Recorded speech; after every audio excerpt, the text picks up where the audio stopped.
sai no outro podcast material, você grava, mas você apaga o... Então é o seguinte, a gente em Limoeiro sempre teve uma tradição cultural muito forte. Presença Maria Zé Barros, muito honrado por presença sua. Escritora da nossa cidade, de muito renome, muito reconhecimento nessa parte, acompanhada do marido aí. Então assim, a gente teve, esse Limoeiro sempre teve uma tradição cultural muito forte, que vem do ginásio Limoeiro, que vem do Regina Celi, sempre foi um centro cultural forte. Limoeiro tem uma escola aqui chamada Escola Sebastião de Vasconcelos Galvão. Sebastião de Vasconcelos Galvão foi um grande intelectual que estudou lá. É um dos fundadores da Academia Pernambucana de Letras. Chama ainda hoje, informalmente, né? Naquela linguagem informal, chama ainda industrial ainda hoje. Porque antigamente chamava-se Escola Industrial João Alberto. Mas então, enfim, Sebastião de Vasconcelos Galvão é um nome importante no Estado, na questão de cultura. Você tem aqui o homenageado Vilaça, que é um dos fundadores, com o padre Cláudio Pimentel, do Jardim Limoeiro. O Jardim Limoeiro é uma referência no estado inteiro, porque foi um dos primeiros ginásios do interior.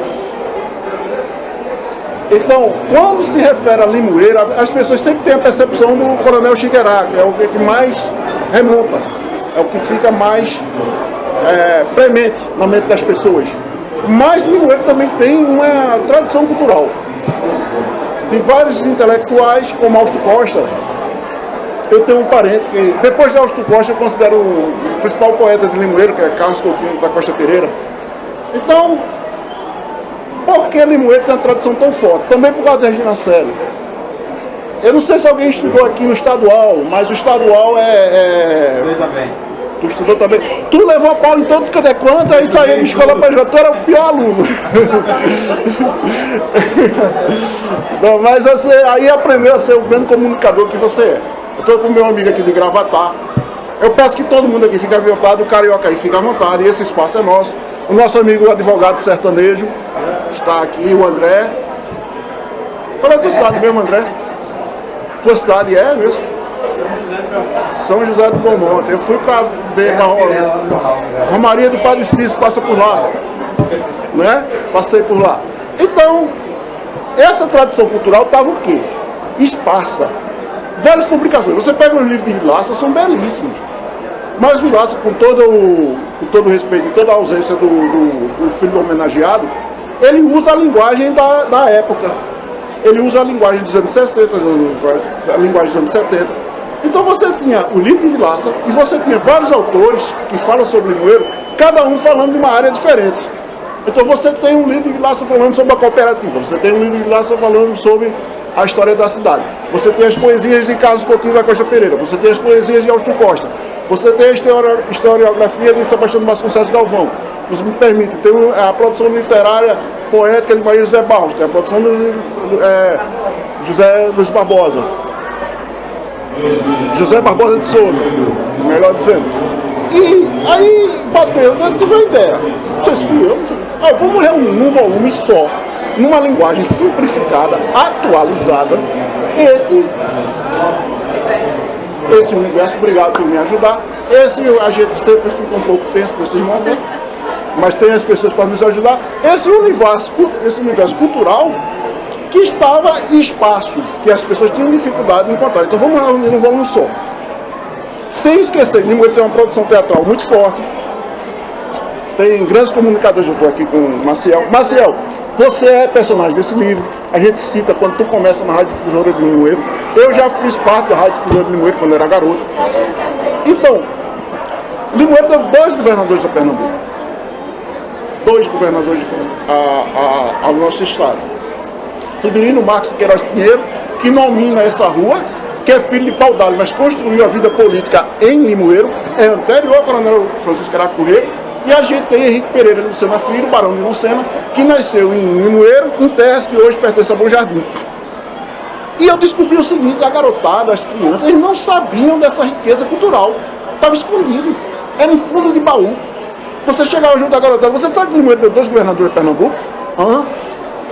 A gente passa por essa ponte velha, está ali escrito. Ponte doada, é a linguagem da época, hoje não se usa mais essa época, por Severino Pinheiro. Lógico, eu achava, antes de fazer essa pesquisa, que era pelo prefeito Severino Pinheiro, porque Severino Pinheiro foi prefeito de Limoeiro. Não, foi pelo governador de Pernambuco, Severino Marques de Queiroz Pinheiro. Quem é recifense? Severino Pinheiro era um americano roxo, torcedor do América do Recife, doente, e construiu a vida política em Limoeiro, começou como vereador, trouxe para Limoeiro a ponte que a gente chama Ponte Velha. Mas eu não sabia disso, a garotada não sabia. Os livros de Vilaça são escritos, vou ser repetitivo, já falei isso, para aquela determinada época. Eu disse assim, então vamos reunir essa riqueza cultural, como Maria José tão bem colocou, num volume recheado de fotografias, com uma linguagem acessível, que as pessoas possam... Professor, se sinta à vontade, estou feliz com a sua presença, professor Luiz Antônio. Então, que as pessoas possam se deliciar com um texto de fácil compreensão, sem palavras difíceis, com muitas fotos, porque, como diz o ditado asiático, a imagem fala mais que 1000 palavras, né? Então, cheio de fotos. A história desse clube, Colombo, é fantástico. O Colombo, ele chegou a ser considerado, no futebol, o melhor time do interior de Pernambuco. Eram famosos os conflitos esportivos do Colombo com o 13 de Campina Grande. Maciel sabe disso. Então, o Colombo teve time fantástico. O Centro Limoeirense várias vezes participou do Campeonato Pernambucano. O Centro Limoeirense, em 1964, formou um time aqui que terminou o primeiro turno do campeonato, Marcelo, em terceiro lugar. Era o melhor time do interior. Naquela época era famosa a rivalidade do futebol de Limoeiro com o futebol de Caruaru. O Centro... A gente sabe até que o Centro é mais velho que o Santa Cruz. O Centro é de 1913, o Santa é de 14. Exatamente, setembro de 1913. E o Colombo, o Colombo é mais novo. É mais novo. O Colombo nasceu de uma dissidência do Centro Limoeirense. Claudinho jogou aqui. Eu pesquisei, o senhor pediu para eu pesquisar. Claudinho, foi internacional da seleção brasileira, que é limoeirense. Ele jogou aqui em Pernambuco? Olha, o senhor pediu para eu pesquisar. O que eu descobri, que Bodinho é de Recife. Eu sou centrista, eu sou internacional. Bodinho é de Recife. Eu sou do centro, Sim. Colombo, eu sou do centro. Sim. E outra coisa, Marcel, a rivalidade Centro e Colombo. Isso é uma coisa que as novas gerações não têm ideia do que era. Rivalidade em tudo, carnaval, os bailes. Conte pra gente, fica à vontade. Tem a história de quem é centrista não passava na calçada. O Colombo era chamado de aristocrático na época. Né? Ainda é. Sem entrar no mérito, se foi positivo ou não para o desenvolvimento do município.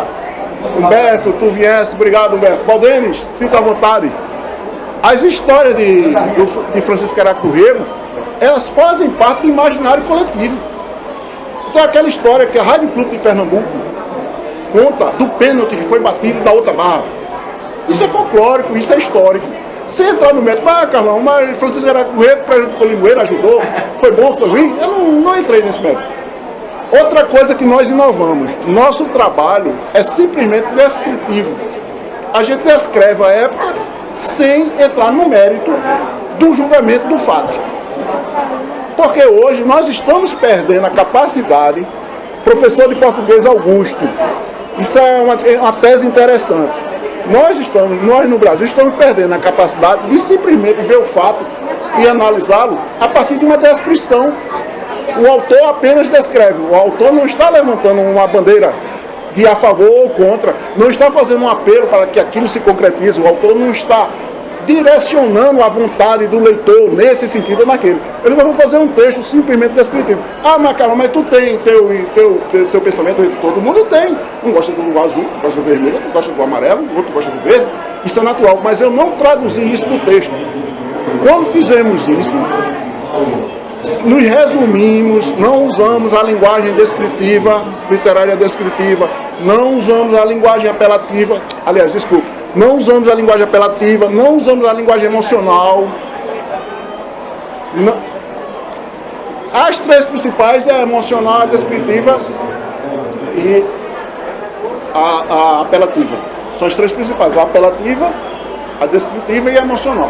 A gente não foi para a apelativa, não foi para a emocional, se resumiu a fazer a descrição dos fatos.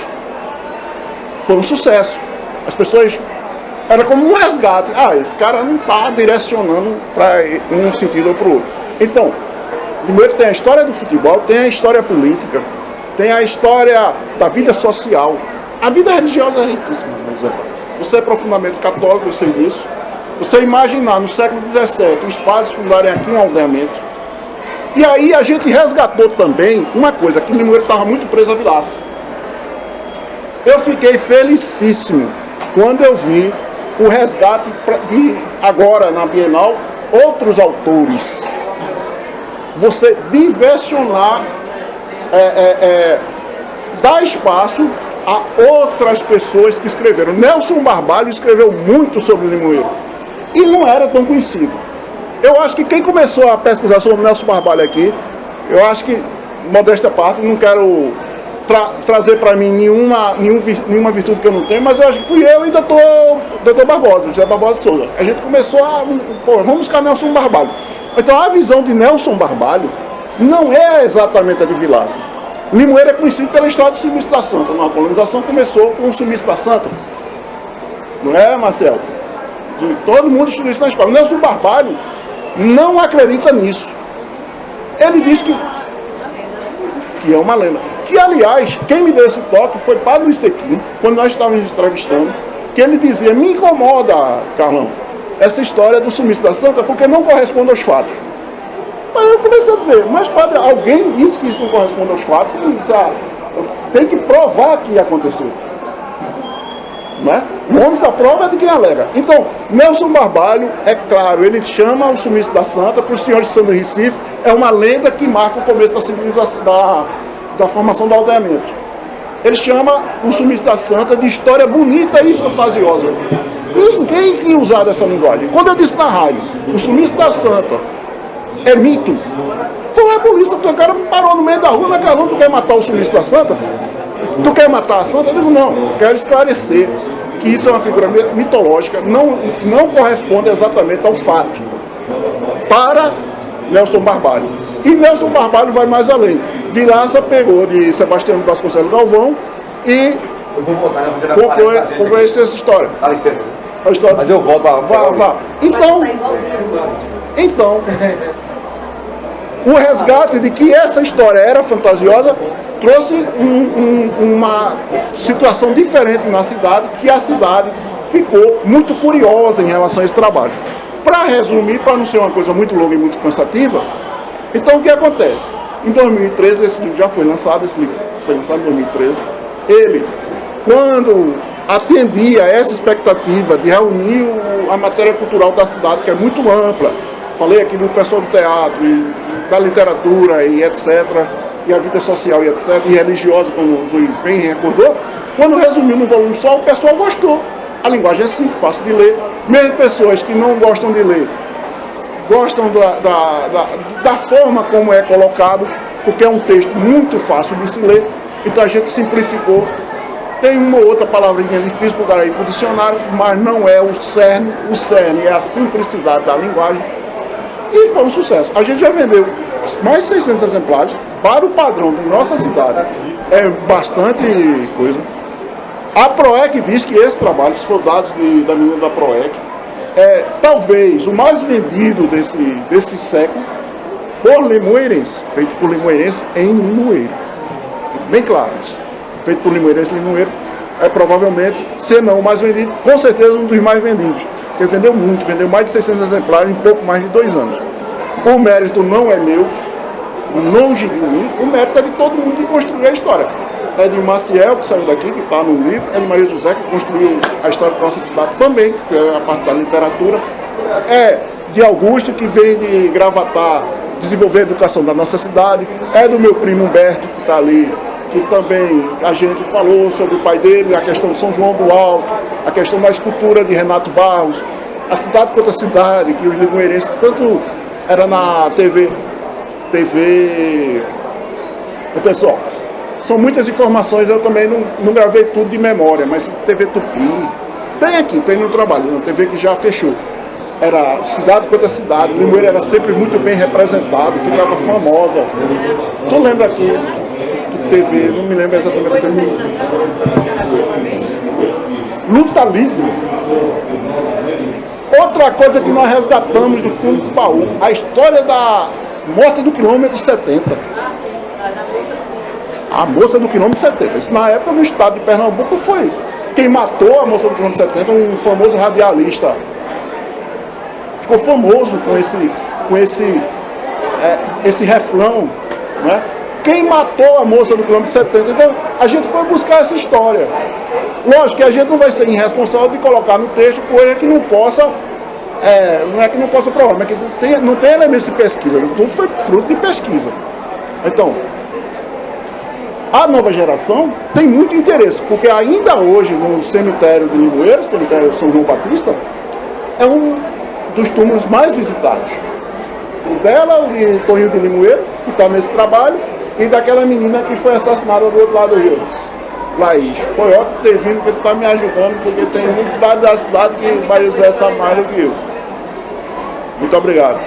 Então, quando a gente resgata essa história, eu tenho um amigo meu morando em São Paulo, tu conhece, Paulo Bezerra, irmão de Tilo, que é diretor do... Ele pediu, ó, conta a história do crime do quilômetro 70, não conta a história do crime, conta o que foi publicado sobre o assunto. Ele disse, eu quero esse livro foi mandado para São Paulo. Então, esse livro já foi para São Paulo, foi para Rio de Janeiro, foi para vários estados, o cara, Rio Grande do Sul, os gaúchos ali da Terra e Água adoraram esse trabalho. O cara mandou, você vai lá para Uruguaiana, para a fronteira com o Uruguai. Os gaúchos realmente gostam desse tipo de literatura. E nós, nordestinos aqui também, eu não sabia que ia ter uma aceitação tão grande da nossa cidade, já que nossa cidade não tem uma tradição de leitura muito forte, é uma tradição que está começando, mas que está já vitoriosa. No dia que nós lançamos esse trabalho, a Câmara de Vereadores encheu. E o secretário de Educação estava na época, o secretário de Cultura, Radamés Moura. Não sei porque ele não está aqui por aqui mesmo. Pessoa importante na cultura da nossa cidade e no teatro. Eu disse a Radamés, eu olhei para ele, a Câmara está cheia, a gente vai começar uma nova marca na cidade, que é Limoeiro abraçando a causa literária. Se não houvesse esse indicativo, essa Câmara de Vereadores não enchia, porque a Câmara cabe muita gente. Valdense estava lá. Não me deixa mentir. Encheu. E ali, tu viste eu dizendo tu lembra de eu dizendo a Radamés, começou uma nova época? Foi. Eu disse isso no microfone, me dirigindo ao diretor de cultura do município. E, longe de mim a pretensão, não sou presunçoso de dizer que foi exatamente a partir dali, mas foi um dos elementos, como o lançamento do Luiz José Barbosa de Souza, do Maria José Barros, também o nosso, que vieram a produzir isso aqui. Porque só o prefeito fazer isso aqui não dá. Não é? Só o poder público não dá. Você tem que ter aquelas pessoas, as formiguinhas, os operários, os construtores da cultura, lembrando que o escritor é aquele que traduz, guarda essa frase, é aquele que traduz para a linguagem escrita um sentimento que existe na sociedade. O mérito do escritor, quando ele tem, é de traduzir, trazer para o papel um sentimento coletivo que o cidadão comum, muitas vezes, está todo mundo olhando para cima, está chovendo, não está. É alguma parabólica? O sentimento que o cidadão tem e por conta de algum problema, ele não consegue passar para o papel. Essa é a função do escritor premente. Traduzir o sentimento do cidadão e formar o imaginário coletivo. Então a função do escritor é fantástica, não é? É extraordinária. Tu que já fosse militante, quem descobriu isso foi Antônio Gramsci. A função que tem é a atividade cultural. Então, tu que já militou, eu não tanto feito tu, um pouquinho, mas isso é muito. Você vê as obras do Antônio Gramsci, ele descreve isso com a maestria. Tu sabe dessa história. Estou vendo aí que tu está com um escritor estampando a tua camiseta. Então, que esse trabalho sirva para guardar a memória da nossa cidade. Agora, longe de mim ser esse trabalho terminativo.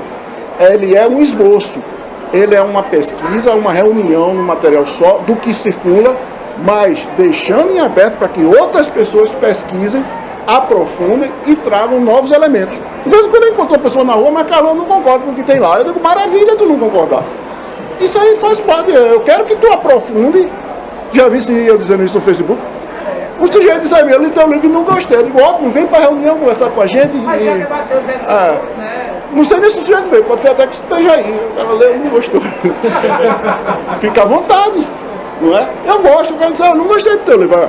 Eu lembro o quê? São Tomás de Aquino. O que é que São Tomás de Aquino? Prefiro a crítica que me corrige ao elogio que me estraga. Podem criticar, faz parte, não é? E eu também, quando eu fiz a mensagem do nosso encontro, eu disse, olha, vamos fazer um encontro descontraído, que as pessoas participem. Eu acho que aqui, quem quiser usar a palavra, fica à vontade, ok? Só preocupe que essas pessoas podem se manifestar e saber que, sim, senhor. Ó, eu mexi aqui, vê se liga. Quanto é para pegar O livro são 30 reais. O livro são 30 reais. E nessa descontração. Aí eu queria. Um momento extraordinário do encontro. Telefone? Cadê esse? Deixa eu ver onde tá aí, tá? Eu contratei um fotógrafo, ele anda mais do que eu.